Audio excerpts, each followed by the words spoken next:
नमस्कार दोस्तों, स्वागत है आज के एक और म्यूचुअल फंड रिव्यू के वीडियो में। देखिए, अगर मैं बात करूं एसबीआई की सबसे बदनसीब स्कीम्स में से, अगर मैं कहूं जितने भी नए फंड्स आते हैं उनमें से एक फंड है एसबीआई इनोवेटिव अपॉर्चुनिटी फंड। समय खराब है, और जब समय खराब होता है ना, तो उसका इम्पैक्ट ऐसे ही आपको देखने को मिलता है, गिरावट के तौर पे।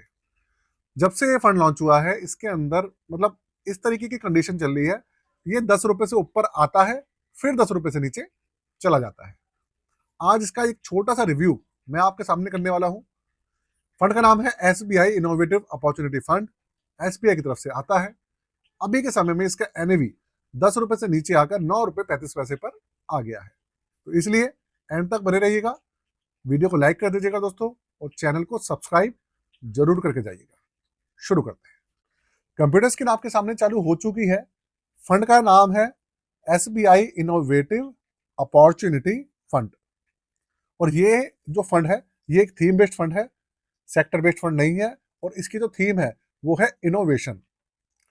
इनोवेशन सीरीज पर ही 3-4 एनएफओ और आए थे। सबसे पहले एसबीआई का आया था, फिर टाटा आया था, और उसके बाद मोतीलाल ओसवाल वालों का भी आया था, और एचडीएफसी का भी आया है। तो ये 3-4 फंड्स हैं जो कि वन बाय वन लॉन्च हुए थे। तो एसबीआई है, इसके अंदर अगर मैं बात करूं तो देखिए, इसके अंदर रैंकिंग वगैरह अभी तक किसी भी तरीके की रैंकिंग नहीं मिली है। नया फंड है, साल 1.5 साल इसको हुए हैं। दूसरी बात, इसके रिटर्न चेक करते हैं। सबसे पहले रिटर्न तो वैसे नेगेटिव ही है, लेकिन फिर भी चेक कर लेते हैं दोस्तों। एक साल के आप रिटर्न देखिए, माइनस में 3.62% का इसने रिटर्न दिया माइनस में। 6 महीने में 3.80%, 3 महीने में 7.78, 1 महीने में 7.49 माइनस में चल रहा है। और अगर आप इसका बेंचमार्क देखेंगे BSE 500, तो वो भाई पॉजिटिव चल रहा है। यही प्रॉब्लम है, अगर बेंचमार्क पॉजिटिव नहीं होता, वो भी नेगेटिव होता, तो चलो एक बार के लिए जो इन्वेस्टर है उसको फिर भी एक बार के लिए राहत मिल जाती कि चलो इन्वेस्ट भाई, बेंचमार्क अगर डाउन चल रहा है तो क्या करें। लेकिन समस्या ये आ रही है कि बेंचमार्क पॉजिटिव चल रहा है और ये साहब नेगेटिव चल रहे हैं। क्या रीजन है इसके पीछे, थोड़ा सा इसका पोर्टफोलियो चेक करते हैं, तो जानने की कोशिश करेंगे कि प्रैक्टिकल कारण है या कुछ और है।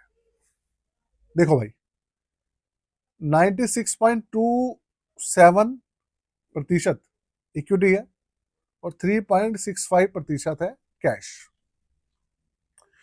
अब इसके अलावा अगर आप देखो, लार्ज कैप देखिए आप 23, मिड कैप 25, और स्मॉल कैप 51.68%। इसी वजह से गिरावट है। अगर आप देखेंगे तो इसी चीज को अगर आप देखेंगे तो आपको पूरी बात समझ में आ जाएगी। क्यों? आप देखिए, लार्ज कैप के अंदर जो हिस्सेदारी है वो सबसे कम है, मिड कैप के अंदर हिस्सेदारी उससे 2% ज्यादा है, और स्मॉल कैप में हिस्सेदारी सबसे ज्यादा है। अब अगर आप सोचेंगे कि अभी के समय में स्मॉल कैप जो स्टॉक्स हैं, वो जब मार्केट हमारी 26,000 प्लस थी, तब भी वो प्रेशर झेल नहीं पा रहे थे, उनके अंदर करेक्शन लगातार चल रहा है। और अब पिछले 3-4 दिन के अंदर तो जब उनके अंदर बहुत ही ज्यादा करेक्शन आया है, अगर आपने देखा हो तो। और उसी का इम्पैक्ट इसको देखने को, मतलब ये फंड भुगत रहा है। 10 रुपए से नीचे इसका एनएवी इसीलिए आ रहा है। अगर इसके अंदर ये लार्ज कैप के अंदर हिस्सेदारी और मिड कैप के अंदर हिस्सेदारी थोड़ी बढ़ा देंगे और स्मॉल कैप में कम कर देंगे, तो इसके अंदर जो गिरावट का जो दौर चल रहा है उसके अंदर थोड़ी कमी आएगी, और ये पॉजिटिव भी होगा। यहाँ पे प्रॉब्लम चल रही है अभी के समय में। दूसरी बात, स्टॉक इसके अंदर है 35 स्टॉक्स नहीं है इसके अंदर। आगे चले, कंज्यूमर डिस्क्रिशनरी वो 25.33% है इसके अंदर। टेक्नोलॉजी है 24.8%। इंडस्ट्रियल 18.91, हेल्थ केयर तकरीबन 13%, और फाइनेंशियल 8.92, और इसके अलावा कंज्यूमर स्टेपल्स करीबन 4.02%। तो अगर आप देखेंगे तो जो सेक्टरों की हिस्सेदारी है ना यार, वो भी ना कुछ खास नहीं है। जो अभी के समय में चलने वाले सेक्टर्स हैं उनकी हिस्सेदारी या तो है ही नहीं, या बहुत कम है। इसके अलावा ये सब चीजें हैं दोस्तों। और अगर मैं बात करूं तो मुझे इसके अंदर क्लियर दिखी है। एक तो सेक्टर्स वगैरह ठीक नहीं है, सिलेक्शन नहीं है, और स्मॉल कैप की हिस्सेदारी ज़्यादा है, और स्टॉक्स वगैरह भी बहुत ज़्यादा नहीं है इसके अंदर। चलो ठीक है, स्टॉक्स तो कम ज़्यादा होते रहते हैं, वो तो खैर अलग बात है, लेकिन कुल मिला के ये है कि हिस्सेदारी स्मॉल कैप की ज़्यादा है, जिसकी वजह से गिरावट आपको ज़्यादा दिख रही है। अच्छा, इसका एक पॉजिटिव साइड भी है, वो क्या है वो भी सुनते जाइए। आप नेगेटिव पॉइंट ही समझ रहे हैं। पॉजिटिव साइड ये है कि जैसे ही मार्केट के अंदर थोड़ा सा सुधार होता है और हमारा जो स्मॉल कैप इंडेक्स है वो गति पकड़ता है, तो आपको क्या दिखेगा, इस फंड के अंदर एकदम से तेजी देखने को मिलेगी। रीजन क्योंकि इसके अंदर स्मॉल कैप ज्यादा है, उसका एक्सपोजर ज्यादा है, तो उसके अंदर गति भी ज्यादा देखने को मिलेगी। तो भाई एक पॉजिटिव साइड भी है, एक नेगेटिव साइड भी है, दोनों चीजें हैं। लेकिन पॉजिटिव साइड इसका तब दिखेगा जब मार्केट भी चलेगी। मतलब मार्केट तो चल ही रही है, ऐसा बात नहीं है, अभी तो 3-4 दिन से नेगेटिव आई है। मार्केट तो रफ्तार में है ही, लेकिन स्मॉल कैप अभी रफ्तार में नहीं है, समस्या ही आ रही है। अब आते हैं हम इसके जो चार्जेस वाला सेक्शन है उसको देखते हैं। 20 अगस्त 2024 को लॉन्च हुआ था, 1.5 साल ऑलमोस्ट इसको हो चुके हैं।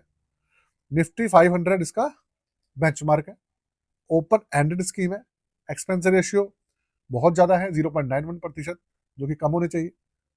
5,978 करोड़ का इसके अंदर अच्छा खासा एयूएम भी है। पहले एयूएम इसका ज्यादा था, अब कम हो गया है। और जो इसका एवरेज है वो माइनस में है 4.59%, जब से लॉन्च हुआ तब से अभी तक। और 5,000 रुपये से मिनिमम जो इन्वेस्टमेंट है वो है, 500 रुपये से मिनिमम SIP है। 1% है इसका एग्जिट लोड 30 दिन के अंदर, 30 दिन के बाद 0%। ये पूरा का पूरा इसका स्ट्रक्चर है। लॉक इन पीरियड किसी भी तरीके का इसके अंदर नहीं है। ये है दोस्तों इसका पूरा का पूरा ताना बाना इस फंड का, जो कि मैंने आपको क्लियर करके सारा समझाया। तो अब पॉजिटिव साइड क्या है, नेगेटिव साइड क्या है, मैंने आपको दोनों चीजें बताई है। एक चीज और आपको बताना चाहता हूँ, जाते जाते बता देता हूँ कि भाई अभी के समय में अपना जो पोर्टफोलियो है उसका ध्यान रखिएगा। आप अगर हमारी पोर्टफोलियो सर्विसेज लेना चाहते हैं, बहुत सारी चीजें करते हैं हम आपके लिए।